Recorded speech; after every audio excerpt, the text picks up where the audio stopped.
तिकडं डोंगरा पल्याड एक गाव होतं. दूर तिकडं डोंगरा पल्याड एक गाव होतं. त्या गावाला माझ्याच गावाचं नाव होतं. दूर तिकडं डोंगरा पल्याड एक गाव होतं. त्या गावाला माझ्याच गावाचं नाव होतं. एक महादेवाचं मंदिर होतं त्या बी गावात. पर पिंडदारात नंदी गाभाऱ्यात.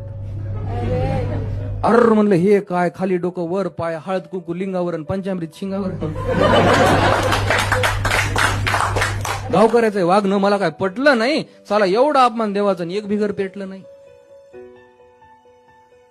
घेतलं बाहेरून दर्शन, मग केली पाठ देवाला आणि महादेवानं मग म्हणत म्हणत शिव्या घातल्या गावाला. मंदिराच्या दारातून एक पायवाटीचं वळण दिसलं. बघू म्हणलं आज जाऊन गाव नेमकं हाय तरी कसलं. वाटत चालत चालत तेच वडाचं झाड होतं. परी ते इथं उजव्या नाही डाव्या हाताकडं होतं. झाडाखाल्ल्या देवळात तोच मल्हारी मारदंड होता. पण दानपेटीत पैक टाकल्या 100 रुपये दंड होता. म्हणलं दंडच करायचा.